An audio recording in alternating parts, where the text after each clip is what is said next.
നമസ്കാരം, ഞാൻ ഡോക്ടർ അഞ്ജലി വിശ്വനാഥ്.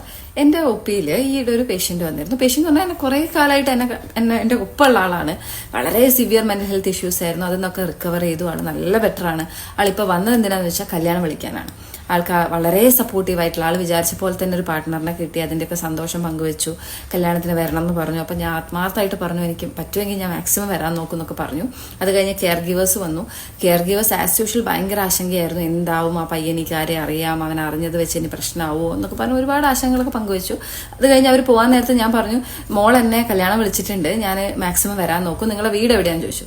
അപ്പൊ അവരെന്നോട് പറഞ്ഞു, ഡോക്ടറെ ഞങ്ങൾക്ക് ഒരുപാട് ഡോക്ടേഴ്സിനെ അറിയാം, ഗൈനക്കോളജിസ്റ്റിനെ അറിയാം, പീഡിയാട്രീഷ്യനെ അറിയാം, ഫിസിഷ്യനെ അറിയാം, സർജൻസിനെ അറിയാം. ഇവരൊക്കെ ചിലപ്പോൾ ഞങ്ങൾ കല്യാണത്തിന് വന്നെന്ന് വരും. പക്ഷെ ഡോക്ടർ അവൾ പറഞ്ഞത് കാര്യമാക്കണ്ട, ഡോക്ടർ വരണമെന്നില്ല എന്ന് പറഞ്ഞു. അപ്പൊ ഞാൻ ചോദിച്ചു, അതെന്താ ഞാൻ വരണ്ടാത്തതെന്ന് ചോദിച്ചപ്പോൾ അവർ പറഞ്ഞു, അതല്ല ഡോക്ടറെ, എല്ലാവരും ഇവരൊന്നും കുഴപ്പമില്ല, ഇതിപ്പോ ഒരു സൈക്യാട്രിസ്റ്റ് ഞങ്ങളെ മോളെ അറിയാം അല്ലെങ്കിൽ ഞങ്ങളെ മോളെ കല്യാണത്തിന് വന്നെന്ന് പറഞ്ഞാൽ അതെങ്ങനെയാന്ന് ആൾക്കാർ ചിന്തിക്കില്ലേ? അങ്ങനെ ഒരു സൈക്യാട്രിസ്റ്റിനെ അറിയാന്ന് പറഞ്ഞാൽ അതൊരു മോശമല്ലേ, അവൾക്ക് എന്തോ പ്രശ്നമുണ്ടെന്ന് ആൾക്കാർ വിചാരിക്കില്ലേ എന്നാണ് അവരെന്നോട് പറഞ്ഞത്. എന്നോട് കല്യാണത്തിന് വരണ്ട എന്ന് പറഞ്ഞതല്ല ഞാനിതിവിടെ പറയാനുള്ള കാരണം. സ്റ്റിഗ്മ, മെന്റൽ ഹെൽത്ത് ഇഷ്യൂസിനോടുള്ള സ്റ്റിഗ്മ ഇത്ര അധികമാണെന്നുള്ളതാണ് ഞാനിതൊന്ന് മനസ്സിലാക്കുന്നത്. അത് ഓൾറെഡി അറിയാം, പക്ഷെ അതിലും ഭീകരമാണെന്നാണ് ഞാൻ മനസ്സിലാക്കുന്നത്.